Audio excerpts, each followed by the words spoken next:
Bonjour, bienvenue sur Influence chrétienne. Alors aujourd'hui, nous allons parler de pourquoi croire. Oui, pourquoi croire? Pourquoi croire en Dieu? Pourquoi croire en Jésus-Christ? Nous allons l'aborder juste après ça.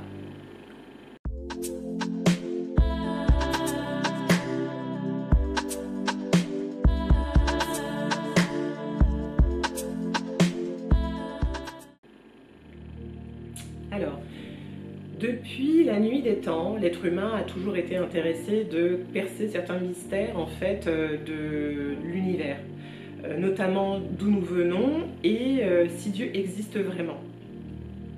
Alors, pour nous, croyants, chrétiens, nous avons la foi et l'espérance que Dieu en fait existe.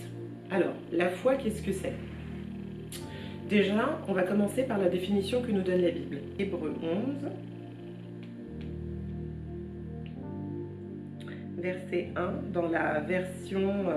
alors, je vais d'abord vous la lire dans la version Louis II. Or, la foi est une ferme assurance des choses que l'on espère, une démonstration de celles qu'on ne voit pas. On nous dit également, dans la version Bible français courant, mettre sa foi en Dieu, c'est être sûr de ce que l'on espère. C'est être convaincu de la réalité de ce qu'on ne voit pas. Donc je vous invite en fait à lire Hébreux 11 qui vous parlera de la foi. En fait, la foi, c'est également la raison pour laquelle en fait je ne peux en tout cas vous prouver que Dieu existe. Parce qu'en fait, l'existence de Dieu ne se prouve pas par des théories, par la science ou je ne sais pas de quel moyen. En fait, il n'y a que le Dieu qui puisse lui-même vous prouver en fait son existence. La parole de Dieu dit encore dans Romains 10, verset 17, il dit: donc la foi naît du message que l'on entend, et ce message vient de la parole de Christ. En fait, pour être convaincu, il y a deux choses. Il y a la première chose, le Saint-Esprit. Je vais vous expliquer qui est le Saint-Esprit. Le Saint-Esprit en vous, ou le Saint-Esprit, même s'il n'est pas encore en vous, peut vous révéler qui est Dieu. Il peut vous révéler, en fait, l'existence de Dieu. Mais vous avez aussi la parole de Dieu. Parce qu'en fait, c'est à force de lire la parole de Dieu, donc la Bible, que vous comprendrez que Dieu existe et qui il est. Quand on me demande aujourd'hui pourquoi en fait je crois en Dieu, je crois en Dieu pas parce que j'ai été élevée dans une famille chrétienne, non, j'ai toujours eu la connaissance innée de Dieu. Et l'être humain a la connaissance innée de Dieu. Je vous renvoie vers l'un de mes articles sur le blog où je parle de ça, de la théorie de l'innéisme. Et Dieu fait partie en fait de ces choses-là que l'homme n'a pas besoin d'apprendre, mais il en a une conscience naturelle. Et c'est ce qui fait d'ailleurs même que même pour les non-croyants, lorsque vous traversez des moments difficiles ou des dangers immédiats, c'est l'une des premières choses, l'un des premiers réflexes qu'on a, c'est de prier ou d'invoquer Dieu. Voilà, c'est aussi simple que ça. Maintenant, connaître Dieu ou avoir conscience de l'existence de Dieu, c'est aussi regarder en dehors de nos murs, en dehors de notre maison, en dehors des murs de notre esprit. C'est quand vous regardez la nature, ne voyez-vous pas en fait que la beauté, la grandeur, vraiment tout ce qui est de plus magnifique, etc., ne peut venir que de Dieu? Est-ce que vous pensez réellement que tout est le fruit de l'homme? Je pense que l'homme aujourd'hui doit se revêtir d'un peu plus d'humilité pour comprendre que les choses qui nous entourent ne sont pas que de son fait. Quand vous regardez l'immensité, pas simplement de la Terre, de l'univers, la profondeur, l'immensité de l'univers, toute la création a le signe, porte la marque en fait de Dieu.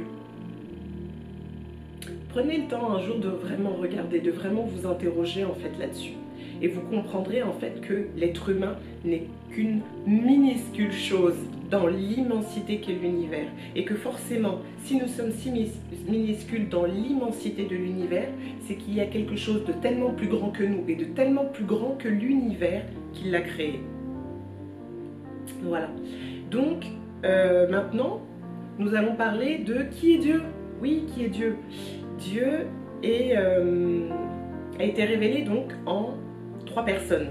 Donc, il y a un seul Dieu, révélé en 3 personnes, et chacune de ces personnes est éternellement Dieu, et ces 3 personnes forment un seul Dieu. C'est souvent ce que vous entendez sous la doctrine de la Trinité. On dit souvent que la Trinité n'est pas biblique. Alors le mot Trinité n'apparaît pas dans la Bible, mais Trinité, ça veut dire quoi? 3 unités. Ça veut dire qu'il y a 3 personnes, mais qui ne forment qu'un seul tout. C'est un peu comme l'exemple qu'on emploie souvent pour parler de Dieu, c'est l'eau. L'eau, parce que l'eau, vous le connaissez dans l'état solide, dans l'état liquide et l'état gazeux. Donc c'est comme l'être humain. L'être humain, en fait, donc nous avons, moi par exemple, je suis Stéphanie, mais en fait, j'ai plusieurs attributs. Je suis à la fois une mère, d'accord? Je suis à la fois une sœur ou un enfant, parce que j'ai des parents et j'ai un frère, mais je suis aussi, si j'étais mariée, je serais aussi Stéphanie l'épouse. Donc en fait, chacun de mes attributs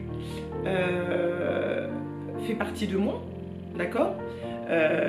Stéphanie l'épouse, c'est toujours moi. Stéphanie la mère, c'est toujours moi. Stéphanie la sœur, c'est en fait toujours moi.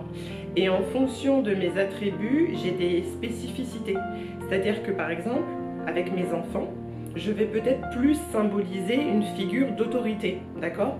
Donc en fait, Dieu c'est exactement pareil. Dieu en fait, vous avez Dieu le Père qui a créé en fait l'univers, donc le Créateur, le Dieu Tout-Puissant.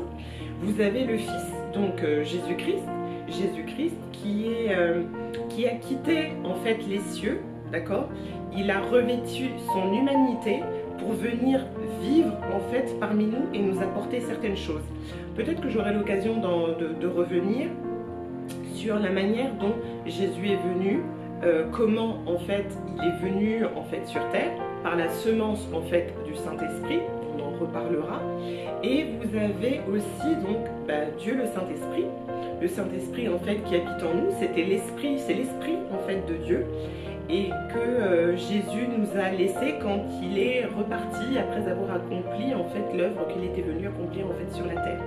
Donc vous avez bien vous avez toujours un seul Dieu, d'accord, qui existe éternellement en 3 personnes, donc Dieu le Père, Dieu le Fils et le Saint-Esprit, et chacune de ces personnes est pleinement Dieu. Donc en fait voilà de quoi il s'agit lorsque vous entendez parler en fait de Trinité. Chaque figure de Dieu, donc chaque personne a en fait un rôle spécifique. Dieu le Père, donc j'ai dit, c'est le Créateur, c'est lui qui initie les œuvres, l'œuvre de la création, l'œuvre de la rédemption, du salut, etc. D'accord?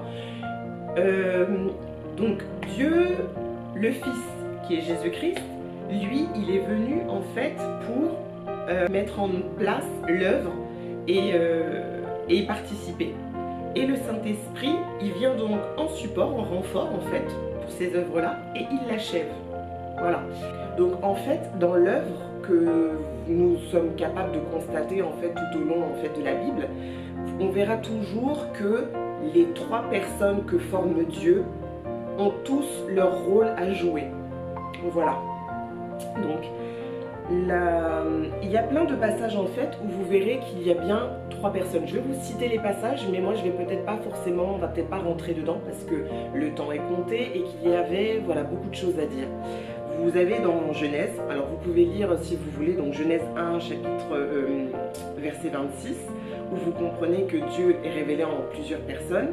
Genèse 3 22, Genèse 11 verset 7, Genèse 1 verset 1 à 2, Genèse 1, verset 3, Genèse 9, enfin le verset 9, le verset 11, le verset 14, le verset 20. Pourquoi? Parce qu'en fait là, on vous montre bien que Dieu pense à une chose. Il veut créer en fait les cieux, la terre, enfin les animaux. Il pense, il parle et en fait, ça existe. Et en fait, c'est là que vous verrez en fait le rôle de chacun. Et dans Jean 1 aussi, on vous dit au commencement était la parole et la parole était avec Dieu et la parole était Dieu. Cette parole-là, c'est Jésus-Christ.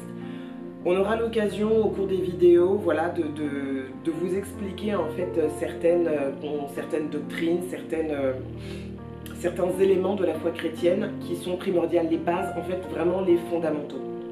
En tout cas, j'espère que j'ai pu vous donner voilà, un certain nombre d'informations. Et puis, en tout cas, je vous dis à la semaine prochaine. Et puis, pensez à vous abonner, à liker, commenter, partager. Et puis je vous retrouve déjà samedi pour une autre vidéo. Et puis mercredi prochain pour les vidéos de pas à pas. Voilà. Au revoir.